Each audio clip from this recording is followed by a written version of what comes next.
அனைவருக்கும் வணக்கம். எல்லாரும் எப்படி இருக்கீங்க? ரொம்ப நல்லா இருப்பீங்கன்னு நம்புகிறேன். நானும் ரொம்ப நல்லா இருக்கேன். இன்றைக்கி 6வது நாள் பிரம்ம முகூர்த்த பூஜையை பற்றின வீடியோ தான் உங்களோட பகிர்ந்திருக்கேன். இன்றைக்கி காலையிலே பார்த்தீங்கன்னா எப்பவும் போல் ஒரு 3:30க்கெல்லாம் எந்திரிச்சாச்சு. ரெஃப்ரெஷ் ஆகிட்டு வெளியில் வரும்போது நான் ஒரு 4 வந்து கதவெல்லாம் திறந்தேன். இன்றைக்குமே பார்த்திங்கன்னா நேற்று ஈவினிங் பிடிச்ச மழை நல்லா விடிய விடிய மழை பெஞ்சிட்டே தான் இருக்குது. உங்களுக்கே வீடியோலேயே கேட்கும். தவளைகளோட சத்தம் அந்த அளவுக்கு ரொம்ப சத்தமாக இருந்தது. நல்ல ஹெவியான மழை. அதனால் என்ன பண்ணேன்னா வெளியில் கேட்டை ஓப்பன் பண்ணலை. சரி, மழை நின்னதுக்கப்புறமா எப்பவும் போல் உள்ள வேலைகளெல்லாம் முடிச்சுட்டு மழை நின்னதுக்கப்புறம் வெளியில் கோலம் போட்டுக்கலாம் அப்படின்னு சொல்லிட்டு உள்ளே இருக்கிற வேலைகள் எல்லாத்தையும் ஸ்டார்ட் பண்ணிட்டேன். நேற்று ஈவினிங் வந்து நான் ஒரு பெருமாள் வந்து அன்பாக்சிங் பண்ணியிருந்தேன். அந்த பெருமாளை வந்து துளசி மரத்துக்கிட்ட தான் வந்து மணி பிளான்ட்லாம் வச்சு டெக்கரேட் பண்ணி அதை உங்களோட ஷேர் பண்ணியிருந்தேன். ஸோ அந்த செடிங்க எல்லாத்தையும் அப்படியே நைட்டு விட்டுட்டேன். சரி, காலையில் எடுத்து எல்லாத்தையும் அரேஞ்ச் பண்ணிக்கலாம் அப்படின்னு சொல்லிட்டு போய் படுத்தாச்சு. சரி, இப்போ அந்த வேலைகளை எல்லாத்தையும் பண்ணிவிட்டு அப்படியே இன்றைக்கி வந்து துளசி மரத்துக்கிட்டே தினந்தோறும் மழை பெய்கிற தொட்டு எல்லாமே ரொம்ப டல்லாகிட்டு இருந்துச்சு. சரி, அதனால் அவங்களுக்குமே அப்படியே தண்ணி எல்லாம் ஊற்றி அவங்களுக்கும் அபிஷேகம் பண்ணி இன்றைக்கி ஃப்ரெஷ்ஷாக ஒரு அலங்காரம் பண்ணிடலாம் அப்படின்னு சொல்லிட்டு துளசி மரத்துக்கும் தண்ணி ஊற்றி விட்டாச்சு. அதுக்கப்புறமா வந்து நம்மளோட வேலைகளை பார்த்துட்டே நம்மளோட சிஸ்டர்ஸ் கேட்டிருந்த சில கொஷின்ஸுங்களுக்கும் பதில் பார்க்கலாம். ஃபஸ்ட்டு பார்த்திங்கன்னா ரோஹிணி வள்ளி அப்படின்னு சொல்லிட்டு ஒரு சிஸ்டர் வந்து ஒரு டவுட் கேட்டிருந்தாங்க. பிரம்ம முகூர்த்த பூஜை அப்போ வந்து தினமும் வந்து நம்ம புது திரி போடணுமா, அதே மாதிரி எண்ணெய் மாற்றணுமா, அதுக்கப்புறமா வந்து எண்ணெயை கொஞ்சமாக ஊற்றணுமா, விளக்கு வந்து தானாகவே குளிருமா இல்லை நம்ம மலை ஏற்றணுமா அப்படின்னு சொல்லிட்டு நிறைய கொஷின்ஸ் வந்து கேட்டிருந்தாங்க. ஸோ அவங்களுக்கான சில விஷயங்களை எனக்கு தெரிஞ்ச விஷயத்த நான் சொல்கிறேன். தினமும் வந்து திரி மாற்றணும் அப்படின்றதெல்லாம் கிடையாது. நீங்கள் வந்து இன்றைக்கி பூஜையை ஸ்டார்ட் பண்ணியிருக்கீங்க அப்படின்னா நாளைக்கு பூஜை நீங்கள் பண்ணும்போது திரி வந்து ரொம்ப பத்தின்னு போயிட்ட மாதிரி இருந்துச்சுனாவோ இல்லை சின்னதாக இருந்ததுனாவோ நீங்கள் அதை எடுத்து போட்டுட்டு புது திரி மாற்றிக்கலாம். அப்படி இல்லை திரி நல்லாவே தான் இருக்குது அப்படின்னா நீங்கள் என்ன பண்ணலான்னா அதை அப்படியே கண்டினியூ பண்ணலாம். ஒருவேளை நீங்கள் விளக்கு தேய்க்கணும், செவ்வாய் வெள்ளிக்கிழமையாக இருக்குது, விளக்க தேய்க்க போகிறீங்க அப்படின் போதும் அந்த திரியை மாற்றிட்டு விளக்கெல்லாம் தேய்ச்சி நல்லா சுத்தப்படுத்தி புதுசாக எண்ணெய் ஊற்றி திரி போட்டு விளக்கேற்றிக்கோங்க. தினம் திரி மாற்றணும் அப்படின்றது வந்து அவசியமே கிடையாது. அதுக்கு அடுத்ததாக வந்து எண்ணெய் வந்து மாற்றணும் அப்படின்றது கூட அவசியம் கிடையாது. நம்ம விளக்கில் வந்து எப்போவுமே கொஞ்சமாக தான் அன்னைக்கு அந்த கொஞ்சம் நேரம் எவ்வளோ எரியணுமோ எவ்வளோ நேரம் நமக்கு அந்த விளக்கு நின்று எரியணுமோ அது அந்த அளவுக்கு தான் நம்ம எண்ணெய் ஊற்றுவோம் இல்லையா. இந்த என்ன சொல்கிறது, அணையா தீபம் அந்த மாதிரி வைக்கிறவங்க தான் என்ன பண்ணுவாங்க, நிறைய எண்ணெய் ஊற்றி அதை அந்த விளக்கு வந்து எப்போவுமே எரிஞ்சிட்டே இருக்க மாதிரி பண்ணுவாங்க. நாம் அப்படி இல்லை, கொஞ்சம் நேரம் வரைக்கும் தான் அந்த விளக்கு எரிஞ்சால் நமக்கு போதுமானது. அதனால் நம்ம வந்து எப்போவுமே வந்து ரொம்ப அதிகமாக எண்ணெய் ஊற்றிலாம் ஏற்றணுன்றதெல்லாம் கிடையாது. நமக்கு ஒரு மணி நேரம் 2 மணி நேரம் வீட்டில் வந்து விளக்கு எரிஞ்சிட்டே இருந்துச்சு அப்படின்னா போதும் அப்படின்னு நினச்சோன்னா அதுக்கேற்ற மாதிரி எண்ணெயை ஊற்றிக்கோங்க. அதுக்கப்புறமா வந்து விளக்கில் வந்து தானாக மலை ஏறணுமா அப்படின்னு கேட்பீங்க. கண்டிப்பாக அந்த மாதிரி ஆகக்கூடாது. எப்போவுமே வந்து 1 மணி நேரம் நம்ம வீட்டில் வந்து விளக்கு வந்து நின்று எரியலாம். அதுக்கப்புறமா வந்து இல்லை யாராவது வெளியில் கிளம்புறாங்க பண்ணுறாங்கன்னா நம்ம ஒரு 2 ஹவர்ஸ் 3 ஹவர்ஸ் அந்த மாதிரி கூட டைம் எடுத்துக்கலாம். அப்படியெல்லாம் எதுவுமே இல்லை அப்படின்னா நம்ம அன்றாடம் வந்து விளக்கேற்றிட்டு ஒரு 1 ஹவருக்கு அப்புறமா வந்து விளக்க குளிர வச்சு பூஜை அறையை சாத்தி விட்டுறணும் அப்படின்னு தான் சொல்லுவாங்க. ஒரு சிலர் வீட்டில் வந்து எப்போவுமே வந்து அணையா தீபம் ஏற்றுற வழக்கம் இருக்கும். அவங்க வீட்டில் அந்த அணையா தீபம் மட்டும் எரிஞ்சிட்ருக்கோம், மற்ற விளக்குங்களை வந்து குளிர வச்சுருவாங்க. ஸோ இதுதான் வந்து ப்ரொசீஜரு. தானாக மலை ஏறுறது அப்படின்றது வந்து கரெக்ட் இல்லை அப்படின்னு தான் சொல்லுவாங்க. ஸோ எனக்கு தெரிஞ்ச விஷயத்த சொல்லியிருக்கேன். இதை உங்கள் வீட்டு பெரியவங்க எப்படி சொல்கிறாங்களோ அது மாதிரி நீங்கள் ஃபாலோ பண்ணிக்கோங்க. அடுத்தது வந்து ஆகாஷ் சிஸ்டர் வந்து ரொம்ப ஒரு பெரிய எனக்கு ஒரு லெட்டர் மாதிரியே கொடுத்துருந்தாங்க. ரொம்ப சந்தோஷமாக இருந்தது அவங்க சொல்லியிருந்த மெசேஜ்லாமும். அவங்க எப்போது ஸ்டார்டிங்லேருந்தே என்னோடய வீடியோஸ் வந்து பார்க்குறவங்க தான். அதுக்கப்புறம் அவங்க எப்போவுமே வந்து ஒரு சில டைம் வந்து ஏதாவது வீடியோஸில் ஏதாவது குறை இருந்தாலும் நிறைய இருந்தாலும் அதை எடுத்து சொல்லுவாங்க. அதே போல் நேற்று கொடுத்துருந்த 5வது நாள் பிரம்ம முகூர்த்த பூஜை வீடியோ வந்து ரொம்பவே அவங்க பாராட்டி தான் எனக்கு அனுப்பிச்சிருந்தாங்க. இப்போ வந்து நல்லா தெளிவாக பேசுகிறீங்க, நிறைய இம்ப்ரூவ்மெண்ட் இருக்குது, பேக்ரவுண்ட் மியூசிக் இல்லாமல் இதே மாதிரி வந்து எப்போவுமே வீடியோஸ் கொடுங்க, எங்களுக்கு உங்கள் வீடியோஸ் வந்து அவ்வளோ நல்லாயிருக்கு, பிடிச்சிருக்கு. அதுக்கு அடுத்ததாக நீங்கள் சொல்லியிருந்த ஒரு விஷயந்தான் என்னால் செய்ய முடியல, ஃபேஸ் காட்டி வீடியோ கொடுங்க அப்படின்னு சொல்லி கேட்டிருந்தீங்க. கண்டிப்பாக காட்டுறேன். எனக்கான தயக்கம் வந்து கொஞ்சம் இருந்துகிட்டே இருக்குது. கண்டிப்பாக என் தயக்கம் போனதுக்கப்புறமா கண்டிப்பாக நானே ஃபேஸ் காட்டி வீடியோ போடுவேன். வீட்டிலலாம் எந்த ரெஸ்ட்ரிக்ஷனுமே இல்லை. நான் இதை நிறைய வீடியோஸ்லேயே சொல்லியிருக்கேன். ஆனால் எனக்கு தான் வந்து இன்னும் ஃபேஸ் காட்டி போடுற அளவுக்கு ஒரு தைரியம் வர மாட்டேங்குது. கண்டிப்பாக கூடிய சீக்கிரத்தில் நான் அதுக்கு ட்ரை பண்ணுறேன். உங்களுடைய அன்புக்கும் அக்கறைக்கும் ரொம்ப நன்றி சிஸ்டர். தேங்க்ஸ். இது போல் நீங்கள் சொல்லக்கூடிய விஷயங்கள் வந்து எனக்கு அடுத்தடுத்த வீடியோஸை வந்து நான் நல்லா கொடுக்கணும் அப்படின்னு சொல்லி ஒரு நல்ல ஒரு மோட்டிவேஷனாக இருக்குது. உங்களை போல் இருக்கவங்க எல்லாருடைய கமெண்ட்ஸும் எனக்கு ரொம்ப ஒரு சப்போர்ட்டிவாகவும் மிகப்பெரிய ஒரு மோட்டிவேஷனாகவும் இருக்குது. ரொம்ப நன்றி சிஸ்டர். அதுக்கப்புறமா வந்து ஆனந்தி அப்படின்ற சிஸ்டர் வந்து தம்ப்நெயில் கிளிப்ஸ் வந்து நீங்கள் எப்படி வீடியோஸ்க்கு செட் பண்ணுறீங்க, அதை பற்றி கொஞ்சம் சொல்லுங்கள் அப்படின்னு சொல்லி கேட்டிருந்தீங்க. அதை பற்றி நான் உங்களுக்கு சொல்கிறேன். தம்ப்நெயில் செட் பண்ணுறது அப்படின்றது பார்த்திங்கன்னா, நம்ம இப்போ ஒரு வீடியோவை எடிட் பண்ணிவிடுவோம். நான் எந்த ஆப்பில் எடிட் பண்ணுறேன்னு பார்த்தீங்கன்னா, இன்ஷாட்டில் தான் நான் எடிட் பண்ணுறேன். இப்போ இன்ஷாட்டில் நான் எடிட் பண்ணுறேன் அப்படின்போது ஒரு வீடியோ ரெடி ஆகிட்டதுக்கு அப்புறமா பார்த்திங்கன்னா, அந்த வீடியோஸில் இருக்கக்கூடிய ரொம்ப அழகான ஒரு சில ஃபோட்டோஸை மட்டும் நான் வந்து ஸ்க்ரீன்ஷாட் மாதிரி பண்ணிவிடுவேன். அது பண்ணிவிட்டு அது வந்து நம்மளோட ஆல்பம் வந்து சேவ் ஆகிடும். இதை என்ன பண்ணணும்னு பார்த்திங்கன்னா, அதே இன்ஷாட் ஆப்லேயே வந்து கிரேடுன்னு சொல்லிட்டு ஒரு ஆப்ஷன் இருக்கும். அதில் போயிட்டு நம்ம வந்து ஃபோட்டோஸ் எந்தெந்த ஃபோட்டோஸை நம்ம வந்து தம்ப்நெயிலில் வந்து வைக்க போகிறோமோ அதை எல்லாத்தையும் செலக்ட் பண்ணிக்கணும். செலக்ட் பண்ணிவிட்டு அதுக்கு அடுத்ததாக கேன்வாஸில் போயிட்டு நம்மளுடைய ஸ்க்ரீனுக்கு ஏற்ற மாதிரி அதோடைய சைஸை வந்து செட் பண்ணிவிடுவேன். அதை செட் பண்ணும்போதே ஒரு சில ஃபோட்டோஸ் வந்து வேறு இடத்துல இருந்தால் நல்லாயிருக்கும் அப்படின்னா அதை வந்து நம்ம லாங் ப்ரெஸ் பண்ணி தொட்டோன்னா அது சேஞ்ச் ஆகும். நம்ம எந்த இடத்துல அந்த ஃபோட்டோவை வைக்கணும்னு நினைக்கிறோமோ அந்த இடத்துல தள்ளிட்டு போய் வச்சுக்கலாம். ஸோ இது எல்லாத்தையும் வச்சு முடித்ததுக்கு அப்புறமா வந்துட்டு அதை எக்ஸ்ப்ளோர் பண்ணலாமா அப்படின்னு சொல்லி கேட்கும். நம்ம அதை ஓகே கொடுத்ததுமே பார்த்திங்கன்னா ஃபோட்டோ நமக்கு ரெடி ஆகி அது வந்து ஆல்பமில் போய் சேவ் ஆகிடும். இப்போ நம்ம ஒரு வீடியோவை ரெடி பண்ணிவிட்டு யூடியூப்பில் வந்து அதை அப்லோட் பண்ணுறோம் அப்படின்போது நம்மளோட தம்ப்நெயில் கேட்குற இடத்துல ஒரு பென்சில் மாதிரி மார்க் வரும் இல்லைங்களா, அதை நம்ம டச் பண்ணிவிட்டு நம்மளோட ஆல்பம் வந்து ஆட்டோமேட்டிக்காக ஓப்பன் ஆகும். அதில் நம்ம ரெடி பண்ணி வச்சுருந்த தம்ப்நெயில் கிளிப் வந்து ரெடியாக இருக்கும். அதை நீங்கள் டச் பண்ணிங்கனாவே கரெக்டாக வந்து உங்களோட ஃப்ரேம்க்கு ஏற்ற மாதிரி அது மேட்ச் ஆகிடும். ஏன்னா கேன்வாஸில் நம்ம வந்து லாங் வீடியோக்கு ஏற்ற மாதிரி ஒரு இது இருக்கும். அதை வந்து நம்ம ப்ரெஸ் பண்ணிட்டோன்னாவே கரெக்டாக நம்மளுடைய ஃப்ரேம்க்கு ஏற்ற மாதிரி அது வந்து ஃபிக்ஸ் ஆகிடும். ஸோ அவ்வளோதான். தம்ப்நெயில் வைக்கிறதுன்றது ரொம்ப ரொம்ப ஈஸியான ஒரு விஷயந்தான். இதை வந்து நான் உங்களுக்கு வீடியோவாகவே ஒன்று கொடுக்கலாம் அப்படின்னு சொல்லிட்டு கூட யோசிச்சுட்ருக்கேன். கண்டிப்பாக அடுத்த வீடியோவில் நான் அதை கொடுக்கறதுக்கு ட்ரை பண்ணுறேன். இது போல் தான் வந்து தம்ப்நெயில் வைக்கணும். அதுக்கப்புறமா வந்து தமிழ் கானம் அப்படின்ற ஒரு ஐடியிலேருந்து ஒரு சிஸ்டர் வந்து கேட்டிருந்தாங்க, துளசி வந்து எந்த திசையை நோக்கி நீங்கள் வச்சுருக்கீங்க அப்படின்னு சொல்லிட்டு. நம்ம வீட்டில் துளசி செடி பார்த்திங்கன்னா ஃபஸ்ட்டு நான் வச்சுருந்தது வந்து தெற்கு பார்த்து தான் வச்சுட்டு இருந்தேன். ஆனால் விளக்கு மட்டும் பார்த்திங்கனாக்கா நேராக பார்த்து எறிகிற மாதிரி, அதாவது அந்த திரி ஸ்டாண்ட் வச்சு நேராக பார்த்து எறிகிற மாதிரி. ஏன்னா தெற்கு திசையை பார்த்து வந்து விளக்கு ஏற்றக்கூடாதுன்னு சொல்லுவாங்க இல்லைங்களா. அதனால் வந்து திரியை வந்து மேலே பார்த்த மாதிரி அந்த திரி ஸ்டாண்டை வச்சு ஏற்றிட்டு இருந்தேன். எனக்கு எதுவும் வந்து டிஃப்ரென்ஸ்லாம் தெரியல, நல்லா தான் இருந்துச்சு. ஆனால் வந்து நானாக தான் ஒரு சேஞ்சஸ் பண்ணலாமே அப்படின்னு சொல்லிட்டு என்ன பண்ணேன்னா, துளசி செடியை வந்து மேற்கு திசையை பார்த்து வாசக்கால் பக்கத்துலேயே எடுத்துகிட்டு வந்து வச்சுருக்கேன். புத்தரை தனியாக வச்சுட்டேன், அதே போல் துளசி செடியையும் தனியாக வச்சுட்டேன். இப்போ இந்த இடத்துல எனக்கு என்ன பிரச்சனைன்னு பார்த்திங்கன்னா, மேற்கு திசையை பார்த்து வைக்கிறது வந்து எந்த வித தப்பும் கிடையாது.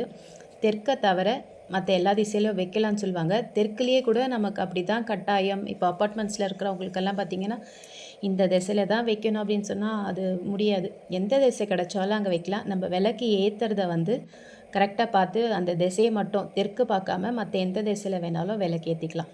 அதனால் வந்து அது ஒன்றும் தப்பு கிடையாது.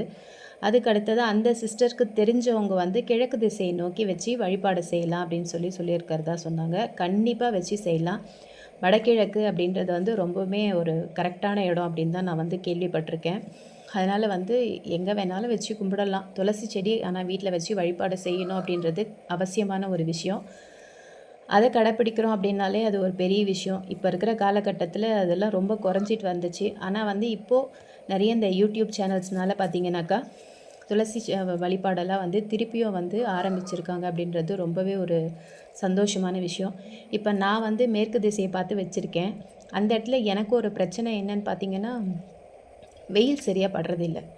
அதனால் துளசி செடியோட க்ரோத் பார்த்திங்கன்னா அப்படியே நீட்டாக நான் வச்ச அந்த 2 செடி மட்டும் அப்படியே நீட்டாக போயிட்டே இருக்கே கண்டி.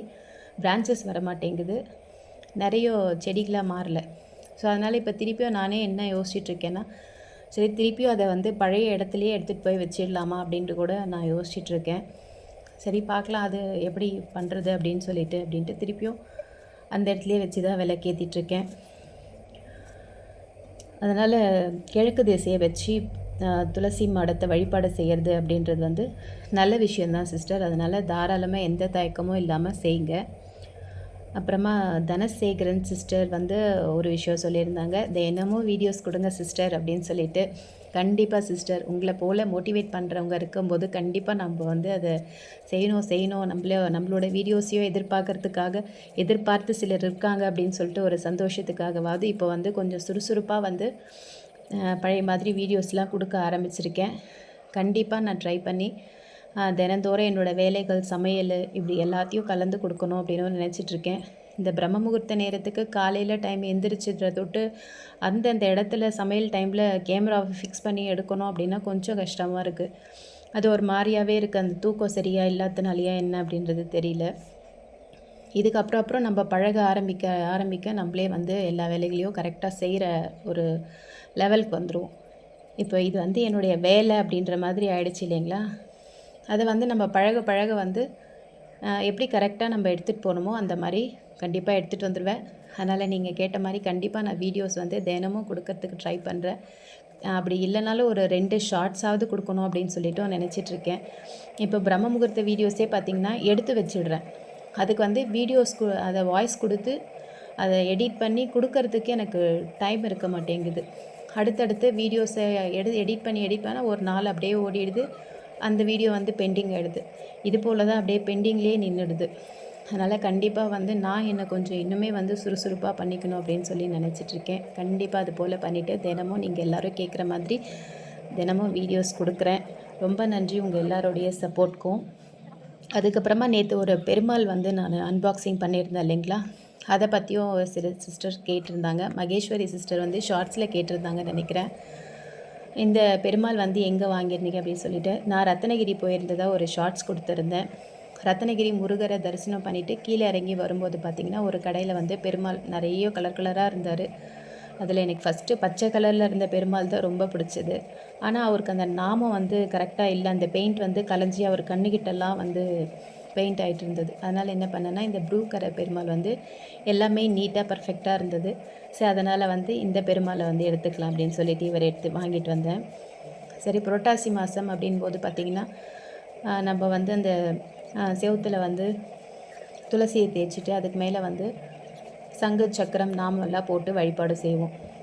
இப்போது நான் இருக்கிறது வாடகை வீடு அப்படின்ற தொட்டு பார்த்திங்கன்னா என்னால் இதில் இந்த மாதிரிலாம் செய்ய முடியாது.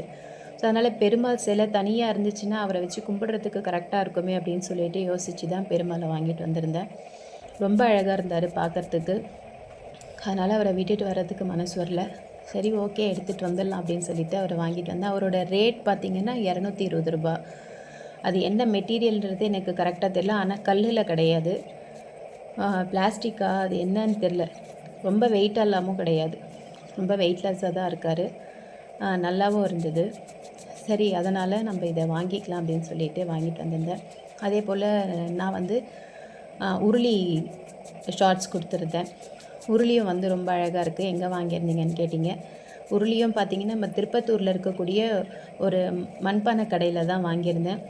அவங்க வந்து இதெல்லாம் ஸ்டாக்காக வச்சு இல்லை, அவங்க கொஞ்சம் பேச ஃப்ரெண்ட் ஆகிட்டாங்க. அதனால் என்ன பண்ணேன்னா நான் அவங்கக்கிட்ட பர்சனலாக கேட்டிருந்தேன், உருளி வந்து ஸ்டாண்டோடு இருக்க மாதிரி உருளி கிடச்சா எனக்கு சொல்லுங்கள் அப்படின்னு சொல்லி அவங்ககிட்ட சொல்லி வச்சுருந்தேன். சரி நான் வந்து சென்னைக்கு வந்து லோடு எடுக்க போகும்போது உங்களுக்கு கால் பண்ணுறேன், வீடியோ கால் பண்ணுறேன், அப்போது உங்களுக்கு ஏதாவது பிடிச்சிருந்துச்சின்னா நீங்கள் சொல்லுங்கள், நான் அதை எடுத்துகிட்டு வந்து உங்களுக்கு தரேன் அப்படின்னு சொல்லியிருந்தாங்க. அது மாதிரி தான் எனக்கு வந்து அவங்க அங்கே போயிட்டு வீடியோ கால் பண்ணி காமிக்கும்போது எனக்கு இந்த செட்டு பிடிச்சிருந்துச்சி. அதனால் எனக்கு அதே போல் என் ஃப்ரெண்டு, என் ஃபேமிலியில் இருக்கவங்களுக்கு ஆர்டர் பண்ணி நாங்கள் வர வச்சு தான் இதை வாங்கினேன். ஸோ அதனால் வந்து ரொம்ப அழகாக இருந்துச்சு. இது நம்ம இங்கே இருக்கக்கூடிய திருப்பத்தூரில் தான் வாங்கியிருந்தேன். இது வந்து ஆன்லைனில் எதுவும் கிடைக்கல. இதோட ரேட் பார்த்திங்கன்னா 650 ரூபா தான். அதனால் ரொம்பவே அழகாக இருந்தது. ஸோ உருளினாவே எனக்கு கொஞ்சம் ரொம்ப இஷ்டம். நிறைய வகையான உருளிகள் கலெக்ஷன்ஸ் வந்து நான் வச்சுருப்பேன். அது என்னன்னு தெரியல, அந்த பூ டெக்கரேஷன் பண்ணி அந்த உருளி நம்ம வீட்டுக்கிட்ட இருந்துச்சுன்னா அது வீட்டு வாசலில் வச்சோன்னா அது ஒரு பாசிட்டிவாக இருக்க மாதிரி இருக்கும். அதுலேயும் அந்த தண்ணியில் வந்து நம்ம அந்த இது போடுவோம் இல்லைங்களா, ஜவ்வாது போடுவோம், ஜவ்வாதும் பச்சைக்கரு போடுவோம். அது வந்து நம்ம வீட்டுக்குள்ளவே எப்போவுமே வந்து அந்த ஸ்மெல்லோடவே வீடை வச்சுருக்கோம். ஸோ அந்தளவுக்கு ஒரு பாசிட்டிவான ஒரு விஷயம். அதனால எனக்கு எப்போவுமே வந்து இந்த உருளி டெக்கரேஷன் பண்ணி நம்ம வீட்டுக்கிட்ட வைக்கணும் அப்படின்னு சொல்லி, வீட்டு வாசலில் வைக்கணும் அப்படின்றது எனக்கு ரொம்ப பிடிச்ச ஒரு விஷயம். இதுக்கு அடுத்து உங்களோட ஒரு முக்கியமான விஷயத்தையும் நான் ஷேர் பண்ணிக்கணும் அப்படின்னு சொல்லிட்டு நினைக்கிறேன். பிரம்ம முகூர்த்த பூஜை அப்படின்றது பார்த்திங்கன்னா, நம்மளுடைய முன்னோர்கள் ரொம்ப வருஷமாக கடைப்பிடிச்சிட்டு வந்தது. சமீப காலமாக அதெல்லாம் கொஞ்சம் மறைஞ்சிருந்தாலும் திரும்பவும் வந்து நம்ம அதெல்லாத்தையும் செய்ய ஆரம்பிச்சிருக்கோம் அப்படின்னு தான் சொல்லணும். நான் ஒரு படம் பார்த்தேன் சின்ன வயசில். நான் ஒரு 6வது 7வது படிக்கிற வயசு இருக்கும். அப்போது வந்து ரொம்ப ரொம்ப பழைய படம் அந்த படம். அந்த படத்தில் வந்து லக்ஷ்மி தாயார் வந்து வீதியில் நடந்துட்டு வர மாதிரியும் அவங்க ஒரு ஒரு வீடாக பார்த்துட்டே போவாங்க. ஒரு வீட்டில் வந்து நல்லா தூங்கிட்டு இருப்பாங்க, கொரட்டை சத்தமாக இருக்கும். அடுத்து இன்னொரு வீட்டில் பெண் பார்த்துட்டு உட்காந்துட்ருப்பாங்க. இன்னொரு வீட்டில் கெட்ட வார்த்தைகளாக பேசிட்டு சண்டை போட்டுட்டு அந்த மாதிரி ஒரு வீடு இருக்கும். ஒரு வீடு மட்டும் ரொம்ப அழகாக மங்களகரமாக வாசலெல்லாம் மொழிவிட்டு அந்த வீட்டில் வந்து ஒரு அம்மா வந்து அழகாக சின்னதாக ஒரு பூவை தலையில் வச்சுட்டு கீழே வந்து அந்த தலைக்கு குடித்து அந்த கீழே ஒரு முடிச்சு போட்டு தலையை லூஸாக போடுவாங்க. அந்த மாதிரி அவங்க தலையை முடிச்சுட்டு வீட்டு வெளியில் வந்து அழகாக சாணம் தெளித்து கோலம் போட்டு ஒரு அகல் விளக்கு ஏற்றி வைக்கிறாங்க. அவங்க வீட்டு மாடத்துலேயும் நிலைவாசல்கிட்டையும் ஏற்றிட்டு உள்ளே போகிறாங்க. அவங்க வீட்டில் இருக்கிறவர் வந்து கலப்பையை எடுத்துக்கிட்டு வேலைக்கு போகிற மாதிரி அதுதான் வந்து ஃபஸ்ட்டு ஸ்டார்டிங் சீனு. ஸோ அது மாதிரி அது ஏன் வந்து என் மனசில் அவ்வளோ ஆழமாக பதிஞ்சிச்சு அப்படின்னு பார்த்திங்கன்னா, ஒரு சாமி வந்து நமக்கு எப்படி இந்த டிவிலெலாம் தான் நம்ம பார்க்குறோம். அந்த ஸ்டேஜில் பார்த்திங்கன்னா ஞாயிற்றுக்கிழமையில் மட்டும்தான் தூர்தர்ஷன் டிவியில் வந்து சாயங்காலத்தில் அந்த படங்களை போடுவாங்க. அந்த ஒரு படம் தான் வரும். ஞாயிற்றுக்கிழமையில் சாயங்காலம் ஒளியும் ஒளியம்லாம் முடிஞ்சதுக்கப்புறம் ஒரு படம் பார்ப்போம். ஸோ அந்த படம் வந்து பெரிய விஷயமா இருக்கும் நமக்கு. அதே போல் அந்த படத்தில் சாமி படம் போட்டு அதில் வந்து வானத்துலேருந்து ஒரு ஒளி வந்து கீழே விழுற மாதிரி அந்த ஒளி வந்து சாமியாக உருவம் எடுக்கிறது, அதெல்லாம் இன்னமும் வந்து எனக்கு ஒரு அப்படியே மனசுக்குள்ளே அந்த நினைவுகள் இருந்துகிட்டே இருக்கும். ஸோ அதில் நம்ம சாமியை பார்க்குறோம் இல்லைங்களா, அந்த ஒரு விஷயம் அப்படியே மனசில் பதிஞ்சு இருந்துச்சு. இந்த படம் பேர்லாம் எனக்கு அவ்வளோவா ஞாபகம் இல்லை. அந்த மாதிரி ஒரு காட்சியில் இந்த மாதிரி பிரம்ம முகூர்த்த நேரத்தில் அவங்க வீட்டில் விளக்கேற்றுவாங்க. அதுக்கப்புறம் வந்து அப்படியே சாம்பிராணி எல்லாம் போட்டு விட்டுருப்பாங்க. உடனே அந்த லக்ஷ்மி தாயார் பார்த்திங்கன்னா அவங்களையும் அறியாமல் அந்த வீட்டுக்குள்ளே வந்து அடி எடுத்து வச்சு உள்ளே போகிற மாதிரி உள்ளே போயிட்டு அதுக்கப்புறம் லக்ஷ்மி தாயார் அங்கே நமக்கு காட்சி தர மாட்டாங்க. அப்படியே வந்து மறைஞ்சிருவாங்க. ஸோ அந்த அந்த இடத்துல எதை சொல்ல வராங்க அப்படின்னு பார்த்திங்கன்னா, ஒரு வீடுனா இந்த மாதிரி இருந்தால் தான் அந்த இடத்த வந்து தெய்வம் விரும்பும் அப்படின்றத பற்றி நமக்கு இந்த படத்தில் ரொம்ப அழகாக காட்டியிருப்பாங்க. அதுபோல் தான் நம்ம வீட்டை வந்து நம்ம இது போல் வச்சுருந்தோம் அப்படின்னாவே மன நிம்மதியும் சரி, சகல செல்வங்களும் சரி எல்லாமே வந்து நமக்கு கிடைக்கும் அப்படின்றத வந்து எந்த விதமான மாற்று கருத்தும் கிடையாது. கண்டிப்பாக நீங்கள் எல்லாருமே இது எல்லாத்தையும் ஃபாலோ பண்ணணும்னு நினைப்பீங்கன்னு நினைக்கிறேன். அதனால் இந்த வீடியோ பதிவு உங்களுக்கு பயனுள்ளதாக இருக்கும் அப்படின்னு நம்புகிறேன். இந்த பதிவு உங்களுக்கு பிடிச்சிருந்துச்சு அப்படின்னாக்கா உங்கள் ஃப்ரெண்ட்ஸ் அண்ட் ஃபேமிலியோடு ஷேர் பண்ணுங்கள். நம்மளோட பவிஸ்பா சேனலில் சப்ஸ்கிரைப் பண்ணுங்கள். பக்கத்தில் இருக்கக்கூடிய பெல் பட்டனையும் ப்ரெஸ் பண்ணி வச்சுக்கோங்க. அப்போ தான் நான் போடக்கூடிய அடுத்த வீடியோவோடைய நோட்டிஃபிகேஷன் உங்களுக்கு வரும். தேங்க்ஸ் ஃபார் வாட்சிங். வாழ்க வளமுடன்.